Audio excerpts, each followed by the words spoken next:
Good morning, welcome to Heartbreak and Adventure Part 1. No, sorry, welcome to Below Part 1. We're finally at Book 2.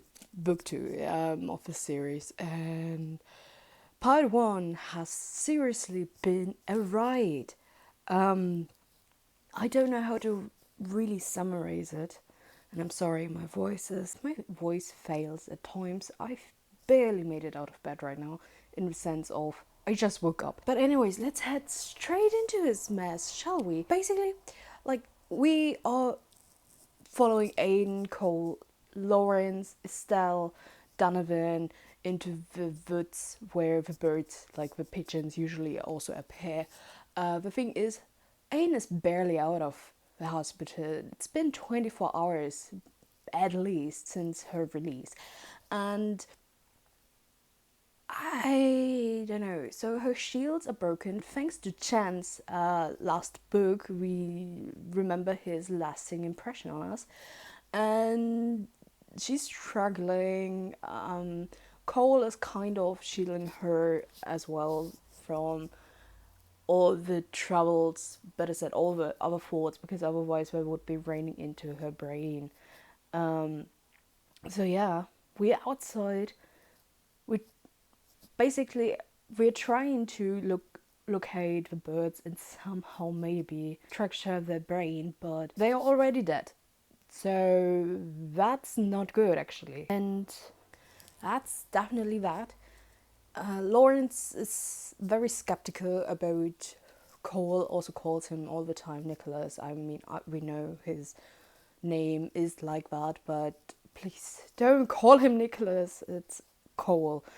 The thing is, even Aiden thinks that this name, even though it is like his name which has been on the papers he had when he was in the orphanage, it still feels wrong. It's like a name you borrowed, or not borrowed, but someone has assigned to you, but you never clicked with it. It's not your name. And they're talking about stuff and what could have been with the pigeons, and Lawrence is making assumptions after assumptions.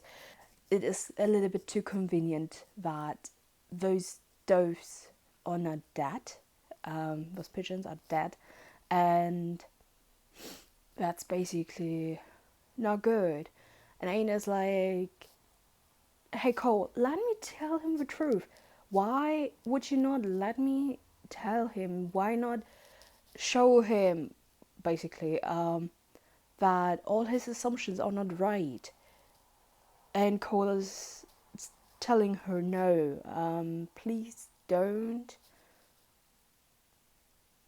Just let him be. Lawrence has a very black and white thinking, and otherwise Lawrence is also a really hard to read character. He is just a personality which is really hard to describe, because especially in Below, this is a slight disclaimer, we get to know Lawrence a little bit more, and he is going to be very confusing with our morals, as in, is he good, is he bad?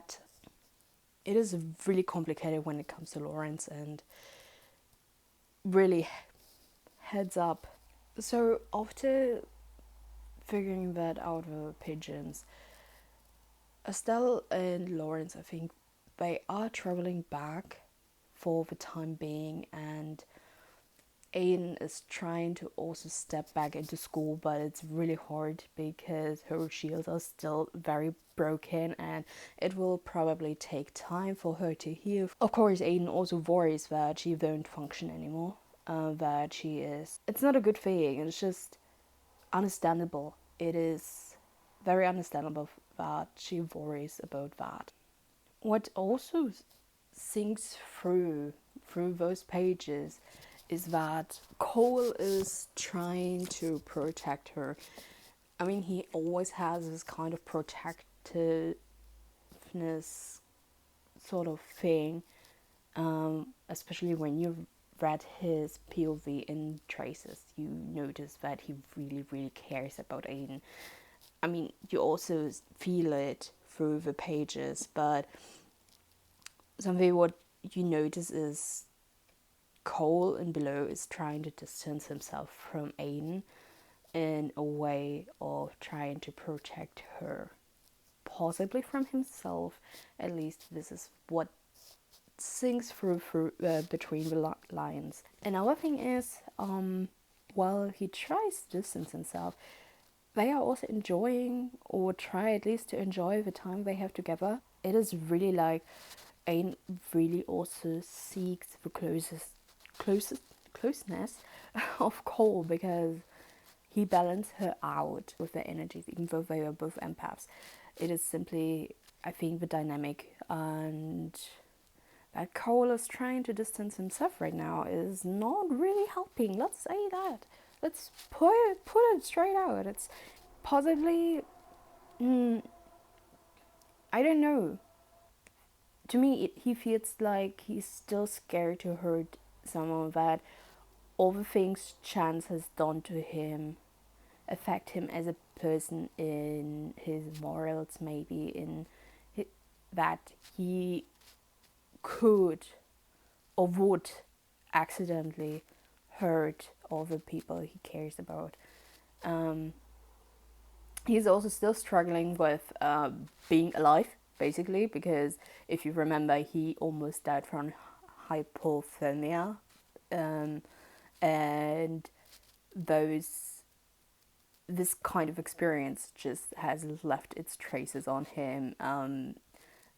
You can still read sometimes how much it still affects him. Aiden and Cole are back in school, right? And I think it is around starting 68. Something really, really drastic happens, and a fair warning. It is going to be revealed that no one was really harmed, that those were paid bullets, but the experience nonetheless is very real. It is a code red, starting from page 68, and it goes 76. And is roughly 76, you're facing this situation. After this event, Cole and Aiden are reunited, because they've been apart in that situation for a long time, and Aiden was worried sick. Cole explains to her what actually happened, which was paint bullets. He is not shot, but only with a paint bullet. The attack was mostly done mentally, to kind of figure out where Cole and Aiden are, to spot them. No one was hurt in the process, or better said, no one died. Luckily, everyone got out alive, but one of those incidents was one of the reasons enough for Cole to say, hey, no, I want you to be at somewhere safer. So both are getting picked up very immediately without any big explanations, better said, no big explanations to Aiden, and she is giddy, which is the little sister of pissed. So she's really rough when it comes to Lawrence, and kind of possibly annoys him, but for good reasons. She is annoyed. First of all, she couldn't tell her grandfather and Marta and Kara about the situation, that she made it out of alive. She couldn't tell if Jalila is okay. She couldn't tell if Layla is okay. She couldn't really inform anybody that, hey, she's alive, Cole is alive, they made it out. Gracie comes there. She is unconscious due to the radius of the attack, the mental attack especially, and Donovan tried to be there as soon as possible and try to prevent her from as much damage as he could, but she's been still affected by the aftermath of all of that. Let's point it straight out. This was one of the most painful moments I've read so far and remember so far in this book. The Cole sends Aiden and Gracie to Athena to make sure they are safe. He believes that Athena is a place where they are going to be safe from all the damage and all the attacks and all the things. And it's really painful because Cole and Aiden basically just got back together, like they're reunited, literally. And Aiden has barely any idea what is going on, and she learns that Cole, first of all, has enlisted to Athena. Second of all, she's sent away to Athena. Third of all, she has no way to contact her grandfather, at least, or anybody who is very close and dear to her. She's just there. She's going to be transported to that place. Aiden arrives in Athena, and it is not the most welcoming place. At first, she's greeted like she was a war combat enemy, and that sucks because Wilson has treated her really roughly. Please keep Wilson in your mind. Please do. Um, so Beth appears and, first of all, tells Wilson to let Aiden go. She checks on Aiden, gets to her with her to the kind of medical part, and checks her out, makes sure she's alright. And it is as Cole said, do not trust everyone. Beth kind of tells her similar things. If you don't want Athena to come very close to you, as in not make you a guinea pig, try not to stand out. Try not to get the attention of them. After she's checked out, she had some soup, but she basically throws that up again of because the headquarters is shielded. She kind of throws up her soup she had because the place is shielded electromagnetically, and that kind of messes with your brain, head, and stuff. And that is also why she still feels super sick otherwise. Gets to her room thanks to Beth, and Estelle comes around, brings Aiden's uniform, and well, they are basically roomies. She explains to Aiden, so that side is my side, this is yours, and that is basically also the start of a good, possible friendship between those two. The situation in Athena is definitely different. Lawrence acts also a little different than he did at his own place. We're getting to know Lawrence, as I mentioned before, better, and he's a complicated character.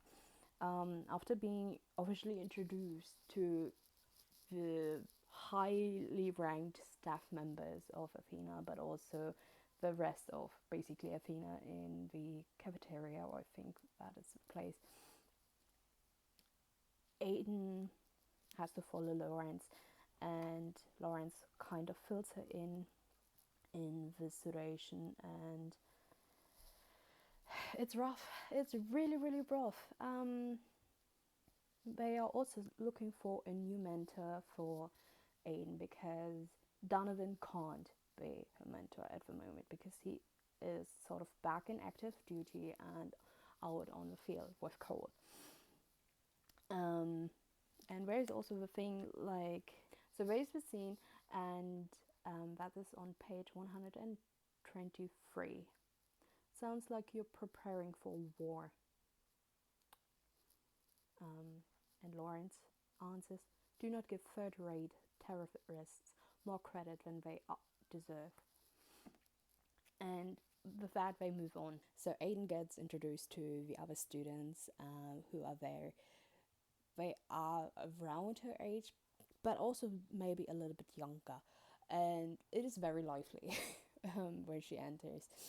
And they also fill her in about sponsors, because previously you got to know what a mentor is, but now you also get to know the sponsors, and it is sort of that not Lawrence is her sponsor, but Cole is her sponsor, which is kind of interesting to see.